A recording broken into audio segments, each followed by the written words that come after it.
घटकाचं नाव आहे बादशहाच्या हातावर तुरी दिली.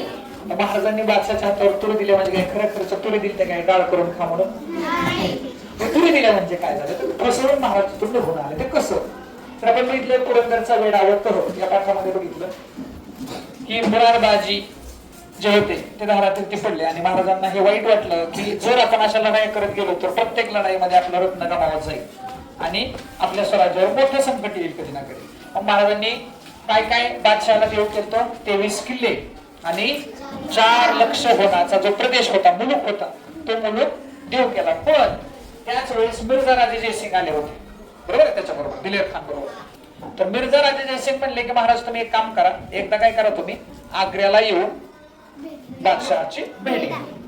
मग महाराजांनी मान्य केलं ठीक आहे म्हणले काय अडचण नाही. आणि पुन्हा मिर्झा राजे म्हणले की तुम्ही सुरक्षेची काही काळजी करू नका मी तुमच्या सुरक्षेसाठी तैनात असेल.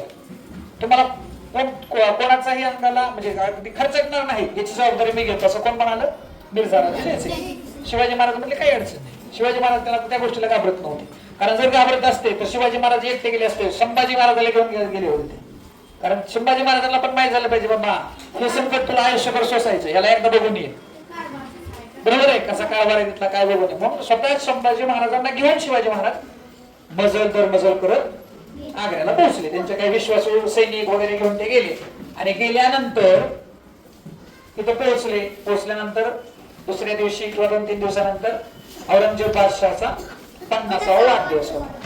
पण कोणता औरंगजेब बादशाह माहिती ना द्राक्ष खाणार त्याचा 50वा वाढदिवस होता आणि ह्या 50व्या वाढदिवसानिमित्त शुभेच्छा देण्यासाठी सगळे सरदार राजे आलेले होते. परंतु ज्यावेळेस सरदार म्हणजे दरबार संपला आणि नंतर पुन्हा महालात सल्ला मसलतीसाठी सगळे आलेले संस्थानिक असतील राजे रजवाडे कुणी होते ते सगळे पुन्हा महालामध्ये जमा झाले आणि त्यांना त्यांच्या प्रतिष्ठेनुसार उभा केलं होतं. म्हणजे समजा खूप मोठा राजा आहे पहिल्या नंबरला त्यापेक्षा थोडा कमी आहे त्याला दुसऱ्या तिसऱ्या नंबरला. शिवाजी महाराजांनी सुळकी पळ करून सोडलेला जसवंत सिंग राठोड ज्याची हिंमत नव्हती शिवाजी महाराजांना बघण्याची सुद्धा त्या जसवंत सिंग राठोडला औरंगजेबानं आवर्जून पुढे उभा केलं मुद्दामून आणि महाराजांना मागे उभा केलं. महाराजांना हा राग टपला नाही. हा म्हणजे ही गोष्ट चालवली नाही त्यांना इतका राग आला त्या गोष्टीचा. अरे ह्याला सोळकी पळ करून सोडणारा मी छत्रपती आहे मी शिवाजीराजे भोसले आहे आणि हा माझ्या पुढे काय करतोय त्याची एवढी पात्रता नाही की तो माझ्या पुढे उभा राहील. आणि औरंगजेबानं मुद्दामून याला माझ्या पुढे उभा केलेला आहे. त्या रागात महाराज चौकापट झालं रागाला लालेला झाले आणि महाराज तिथून निघून गेले. औरंगजेबाला पाठ दाखवून जाणारा पहिलाच वाघ होता. त्याच्यात पुन्हा बघते पेटलं त्याला काही कळलं ते म्हणला मला पाठ दाखवून गेलाय ना याला आता लगेच काय करा बंदिवासात टाका.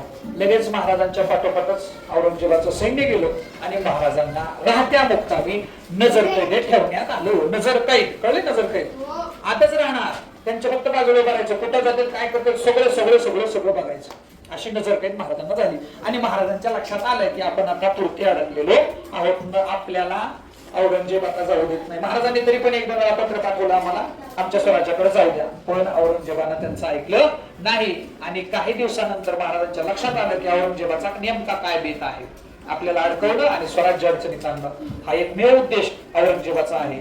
म्हणून महाराजांनी ढोंग केलं कशाचं माझं पोटात दुखतंय खूप पोटात दुखतोय माझ्या आणि मला आता काही लक्ष देत नाही काय करावं. आणि मग थोडे दिवस असेच गेले आणि शेवटी मग महाराजांनी आपले जे सैन्य होतं त्यातले बरेचसे जे काही शिपाई होते त्यांना काय केलं सरकारने त्यांना पाठवलं तुम्ही स्वराज्याकडे जा दख्खनेकडे जा म्हणून पाठवलं आणि स्वतः बरोबर 3 जण व्यक्ती ठेवले.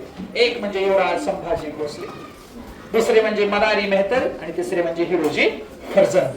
हे 4 जणच त्या ठिकाणी त्या वाड्यामध्ये मुक्कामाला राहिले. आणि मग काही दिवसानंतर शिवाजी महाराजांनी बादशाहकडून परवानगी मिळवली की मला वाटतंय की माझे शेवटचे दिवस आलेले आहेत तर मला आता माझ्या हातून काहीतरी पुण्यकर्म करायचे. मग आपल्या भागामध्ये जे काही साधू मुल्ला मौलवी आहेत यांना मला काय करायचं पेढेवाना किंवा मिठाई वाटायची त्यांच्या आशीर्वाद मला घ्यायचे. औरंगजेब म्हणला अरे वैसे जा रहा है तो जाने दो दे दो मिठाई. आणि मग मिठाई वाटपाचा कार्यक्रम रोज मिठाई यायचा. महाराज त्यांना हात लावायचे त्यांना हात लावला की ती मिठाई वाटण्यासाठी बाहेर जायची. पण औरंगजेबाला माहित होतं की हा बाबा खूप हुशार आहे कसा शाहिस्ता काम पडलाय अफजल खानाला कसा उडवला सगळं त्याला माहित होतं. तो म्हणला जाणारा प्रत्येक पिठारा चेक करायचा, त्याची तपासणी करायची, मगच तो जाऊ द्यायचा. महाराज पण त्यांना माहित होतं की लगे आपल्याला निघता येणार नाही. महाराजांनी रोज पिठाऱ्याला हात लावायचे, पिठारे पुढे जायचे, हात लावायचे, पिठारे पुढे जायचे. आणि खूप दिवस रोज रोज रोज रोज औरंगजेबाचं सैन्य पण वैतागून गेलं. रोजच ह्याच्यात कुठं जाणार, तिथं दिसतंय की खिडकीतून, आपण खिडकीतून उभा जाऊ, बघत जाऊ महाराज दिसतात का, आणि पिठारा जाऊ द्यायचं. महाराजांच्या लक्षात आलं सैन्य आता थोडस जरा कंटाळलंय किंवा त्याला वैताग आलेला आहे. मग महाराजांनी हळूहळू आपली युक्ती वापरायला सुरुवात केली. आणि एके दिवशी सायंकाळच्या वेळेला महाराज त्या पिठाऱ्यात बसले, पिठारे न चेक होता तिथून गेले.